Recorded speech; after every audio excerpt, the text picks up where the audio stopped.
Video. And now, back to our special guest interviewer, Mr. Geoff Fuller. Geoff? Thank you, Alan. Sarah, we've talked a little now, or quite a lot actually, about the child and family sponsorships, and how they work, and what comes out of what comes out of that as the ability to get the financial sponsorships. What else do Mission Without Borders do? Well, there's a lot. We've already touched a little bit on the meals that are provided. We do that in a range of different countries. And so, yeah, working with people who are homeless is one aspect. Providing meals, particularly, you know, in the middle of a European winter, we can't imagine how cold that is. Particularly me, who loves to live in the tropics, it's a bit of a shock to the system. So getting those hot meals into people is a big thing.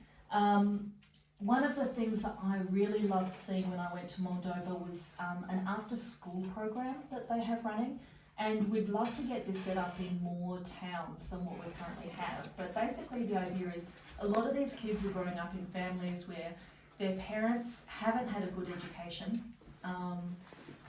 It's just one of the side effects of poverty, and so trying to keep the kids in school so that they can break that cycle of poverty and get a good education, which then leads to employment, is really important. So they set up these centres where kids can come after school to get help with their homework, and a lot of the volunteers working there are qualified teachers who can help them with their homework. They get English lessons as part of that, so to help with their classes at school as well. The thing that happens on the side though was almost a little bit heartbreaking. One of the things that they do at the centre that we visited was they have hot showers, and there's a roster system so that on different days kids can have hot showers because they don't get that at home.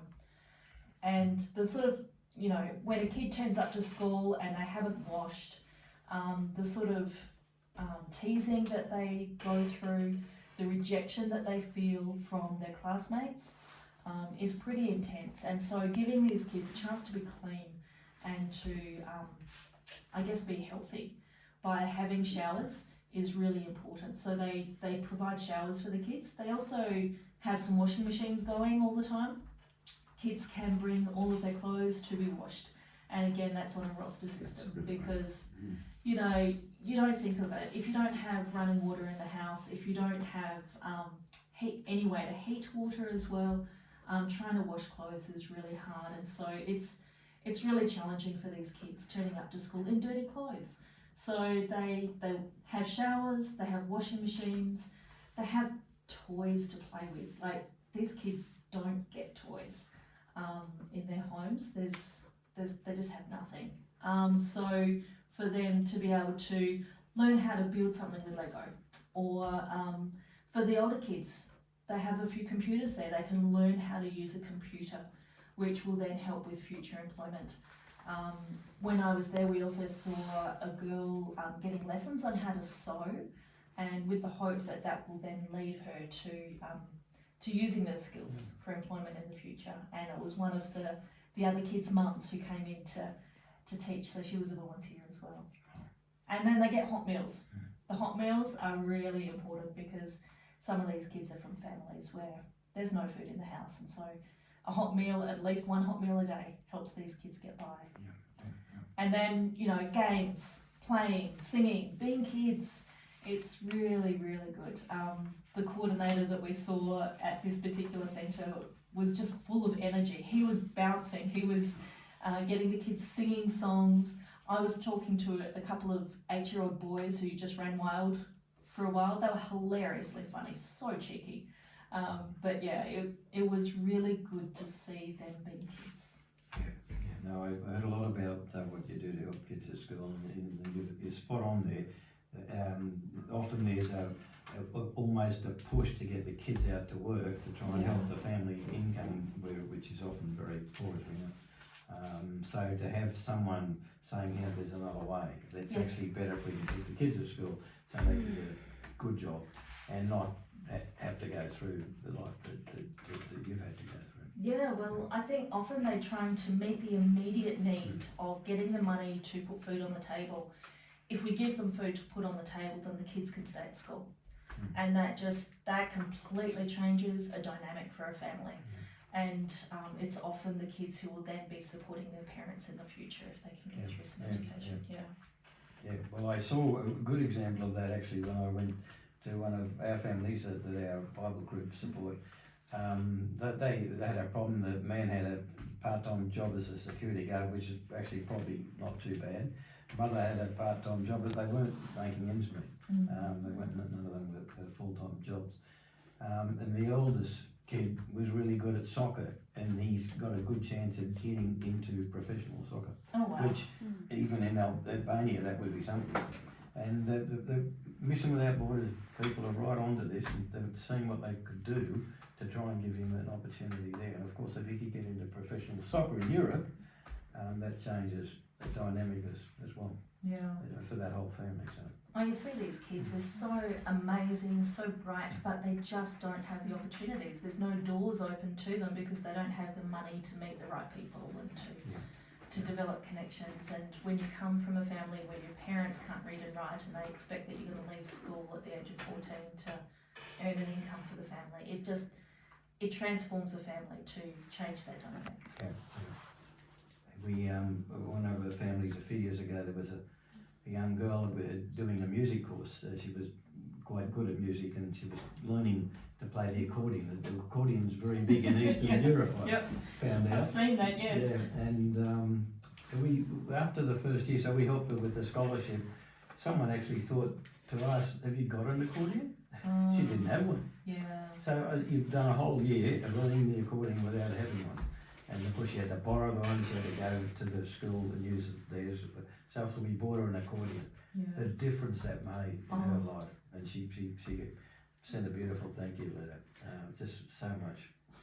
I met this gorgeous kid who was about 17, getting ready to finish school and thinking about what he wanted in the future. And he'd been in the program quite a long time. His family, his brother was disabled and his mum needed a lot of extra support to look after the disabled son, and it meant that this older son who was healthy didn't get a lot of attention, but because of Mission Without Borders and the support that he was getting, he was able to study at school, and he decided that he wanted to get into computer programming at university. And we're just chatting to him. He hadn't gone through his final exams yet, but one of the questions we asked is, have you ever used a computer? And he said, no, but I've seen them on YouTube on my phone. So he hasn't touched a computer yet, but that's what he's planning on doing at university. And he has the determination to do it, which was just incredible. Yeah. It's lovely to see. I've been amazed already how many people who have gone on to tertiary courses actually are in some computer or IT related industry. Yeah. Because that's something you can use worldwide, isn't it? Well, that's one of the things we do with scholarships. That's another area. Offering scholarships to kids who've been through the program. We don't offer a full scholarship. We don't pay for everything. But often it's a part scholarship, and they look at other means of making ends meet.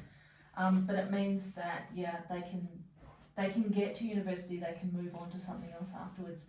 We've had people do medicine, dentistry. We've had people do computer studies. Banking, it's just amazing the different things that they're able to get into. And the person who organises for Australian supporters to give to the scholarship program has been all out over the last couple of months getting them filled. As you know, she's been hassling you. She's a good salesman. She is. But she can see the potential in these kids and see the need to sponsor them and help them with their scholarships to get them through. And it's so exciting when they do. And like I said before, some of them come back to serve in the future as well and help the next generation too. No, we've had experience of that, and there's nothing wrong with that. Pushing the existing sponsors to do this will help pay for scholarships. And we've done a lot of that too. We certainly have. I think actually half the money we give a year is family sponsorships, and the rest are things like scholarships, camps. I think you're going to talk about summer camps, are you? Yes, later. All the other things that you do that are part of helping these families have a life. Absolutely. And like you said, the summer camps, that's one area that people love to get involved in. I think for me, when I first connected with Mission Without Borders, I got so excited because the war in Ukraine had already started. And then I heard we were running summer camps for kids inside the Ukraine. We weren't taking them out. We were able to run camps inside the Ukraine as long as we had medical personnel on site and a bomb shelter. So How about that? it's just letting these kids be kids, letting like kids who'd gone through trauma, kids who have grown up in poverty, taking them out, giving them a whole week of time to play, teaching them life skills, teaching them how to cook, teaching them how to wash their clothes, but then letting them go swimming in the lake, or having a ride in a boat, or running around with balloons and hitting each other over the head. You know, all the things that kids do at camps. This is the one and only time that these kids get to try it. So that's... No, I remember the younger children in the family that lost their mum and dad went to camps. In fact, 3 of them were at camps when that happened, and it helped Mission Without Borders a lot by the fact they were there and there were people that could deal with them instead of just being home with no one else to help them. So that was a huge thing. Counselling on site. Counselling and everything. So it was great. I saw the country manager actually, a very lovely lady. She did so many things while I was there. She was in charge of the country. She could have easily said, I'm the boss here, but she spent more time than anyone, actually taking me back to the airport on the last day. She took me to where you do the camps in Durrës in Albania. I could not believe it. A beach, a beautiful beach, getting on as good as some of the northern beaches. Can it really be as good as the northern beaches? We think there's no beaches like ours. A forest behind it, and the hotel was there living for that. So I can see now why the kids just absolutely love summer camps. It's the testimony too of young adults who say that they've become believers during these camps. There's opportunities, there's worship time, there's Bible teaching and storytelling and drama and all sorts of things, and for them camp was a life-changing experience because they got to see life done differently to how their family lives. They got to see these volunteer adults live in a different way, show them a different way, and teach them the gospel.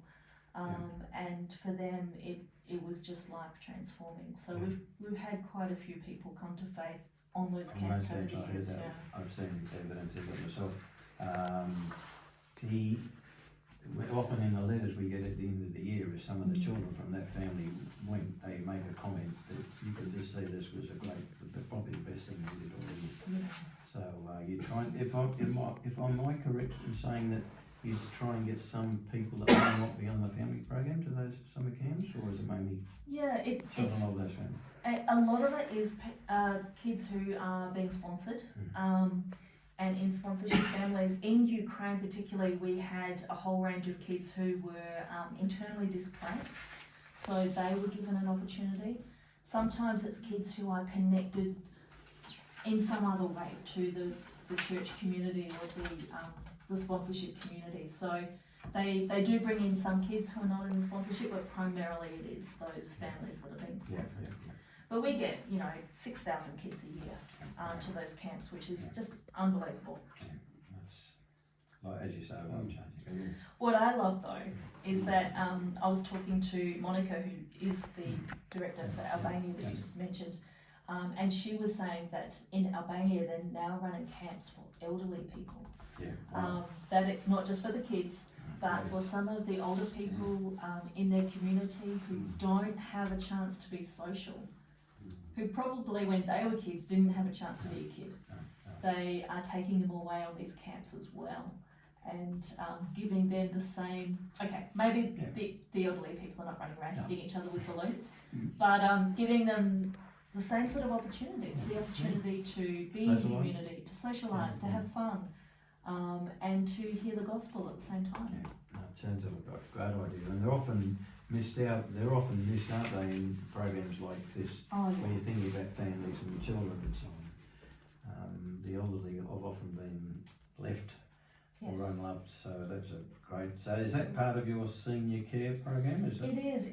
Albania at the moment is the only country running those camps, but the senior care program is really for older people whose families have left them alone and left them to fend for themselves in the latter part of their life where their health is not good. Some of them are not able to care for themselves, but their children have moved to other countries to get work. The children are estranged for one reason or another. Relationships are broken down, and some of these people are housebound. I heard one story of a man who's blind and not able to get out. So he has people from the church come and bring him meals every single day. Wow, praise God. And it just changes his life. He had nobody else visiting him. Yes. So this senior care is really, really essential. And I think it's, like you said, care for the seniors can be really overlooked. The loneliness that eats away at people, that hopelessness, to be given a chance at hope when you feel like everything is hopeless and you're towards the end of your life, that's so sad. Yeah. Well, we have that problem right here. We do. Our group of churches,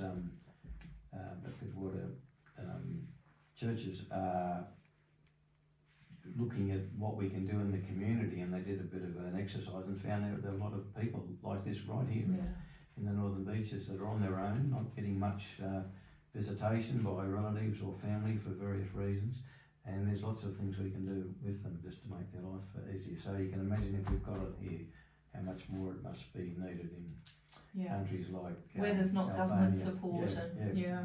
definitely. Oh, that's great. Yeah. Is mother care different from that, or? Yes, mother care is very different from that. That's the other end of the spectrum. That's working with mums and little babies. In Moldova, I got to visit a couple of families where they had newborns, and so when we visited, we brought nappies and other baby items for the family. And yeah, it's so hard when you've got a newborn baby and you can't afford nappies. I know that we do see that in Australia as well, but these children where there's not good health care. So setting up opportunities for them to be in touch with medical personnel as well to make sure that these kids are being looked after properly in their early stages of life. So important, Yeah, so that's really important. We do similar things with prison ministry. We go into prisons and bring gifts, bring food sometimes. But mostly share the gospel in those places, trying to bring hope to people in really tough situations. A lot of people have ended up in that situation because of poverty again, that need in life. We all have holes in our lives, things that we need to fill it with, and sometimes people break the law in order to meet their needs. And so trying to bring hope into those spaces as well. No, that's great, and I understand just from the experiences we've had with the families, get a lot more crimes are committed in these countries. Oh yeah. And a lot of people end up in prisons. Oh yeah, You don't want to end up in a Eastern European prison. No, and they're not nothing like our prisons. So, I got a bit of a feel for that in relation to the family I talked about earlier. Yeah. So how are you finding the people that do, say, prison ministry? Do the churches help out there? And, Yes, again, church members are willing to go and visit, and some of our coordinators. So not all of our countries do prison ministry. It depends on what resources they have, but some have seen this as being really important to the community that they're in, because it impacts the whole community. So for them, it's been a priority, and they've set up these particular projects for that. Yeah, it's kind of interesting. A lot of things. There's so many different things going on, but each one, is adapted to the needs of that particular community. Nothing is just kind of, this is what we do, and every country is exactly the same. We talk to people, we know the needs, because the coordinators are locals. they're not going in with their own agenda. They're hearing what the needs are in their own community, and then they're working with the churches to meet those So needs. they're doing the things they need, not necessarily the things that are on a list Yes. for the whole of the 6 countries. And you're going to have to adapt some to Exactly. the local needs. Yeah, which is really important, I think, adapting to what the needs are. You don't want to be wasting resources on things that are not going to make a difference. We know that when we send resources, when we're sending money and support, that it's actually going to something that will help people. It's not something that's going to be wasted. And I think, you know, many years ago, I was involved in not-for-profit organisations working after the Asian tsunami, and we did see a lot of resources getting misused, or the wrong like people genuinely wanted to help, but they gave the wrong resources, which didn't actually help. So being a locally run organisation means that the resources are real, they're practical, and they make a difference. Yeah. A Christian organisation that I support that uses radio as a vehicle to get the message out. I've noticed over the last few years they've tied up partnership with local organisations in those areas to make sure they're getting what they need in that area, and it's not just something that's out through the whole country. Well, yeah, when you're working with donors, you don't want money to be wasted, you want it to be used well. And so that's actually one of the things I love about this organisation is that when you go digging into it, you know that the resources are being used well and not being wasted. Well, I certainly saw that, yeah. I didn't have any doubt anyhow. I was impressed enough after 9 years to see what they're doing, but it does help get the picture. It does, yeah. Yeah, and it was just like I hoped it would be, and to be honest, better. So. Yeah. Now you mentioned before self-sufficiency projects. Like as I mentioned, we were talking about ways that we help people move out of the organisation after a set point of time. Do you have any examples of families or individuals that you know who've been able to successfully get through this? Thanks for asking. On the trip up north, I haven't talked about this family. The family we went to see, which is one of the families our Bible group support, was a lady whose husband has to work in another country to find work in Greece, and isn't there most of the year, and she has twins, so it was sort of home to me, being an identical twin.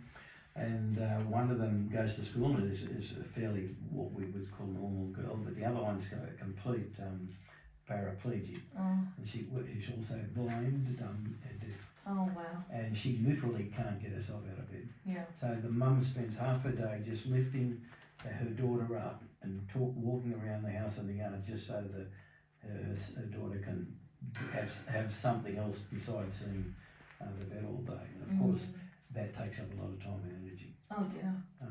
And that was probably the saddest situation I saw over there. So just because they're being helped by Mission Without Borders, and she was so glad that she would have been lost without Mission Without Borders, absolutely.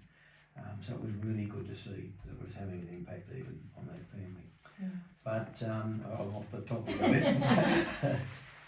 But on that same day, we were parked outside her house on the road, and just down the road was a lady who had become self-sufficient a couple of years before, and she had built up a retail market in her backyard in an old garage. Oh. And all she needed was some money to get an oven and a few things in it. So she does hot things, cooks things. She also just sells basic stuff like flour and Coca-Cola and things like that. And she was doing this all out of her garage, a quite old, concrete garage. And I have never seen anyone so happy. Yeah. And you could just see that they wanted me to, the Mission Without Borders people wanted to take me there to see an example of what can come out of it. I could just see that she was so happy about where she was now. And the other thing that just struck me is when we walked out, so we were in there, I bought something. I had no idea what they would cost, so I just gave her €20, and your people told me later on that was a day's steakhouse.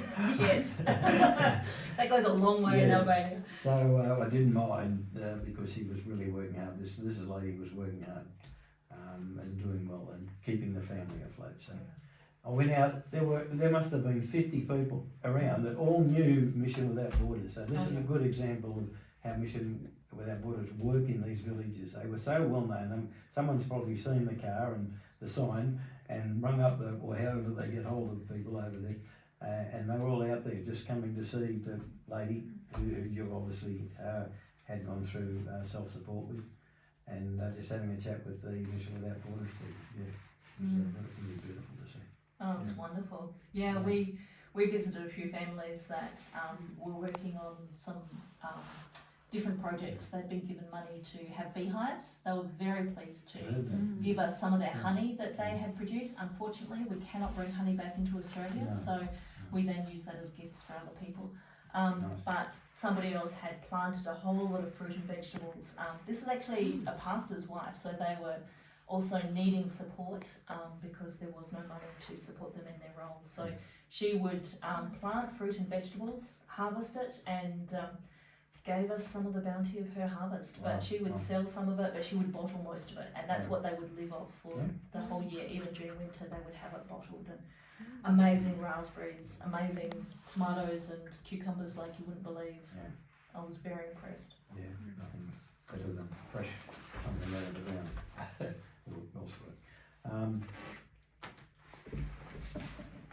Yes, we can go on for another song. We'd like a break, and so to we go for another song, it's the program Highway to Heaven on Radio Northern Beaches. And so we have the song, and this one is from the album Africa.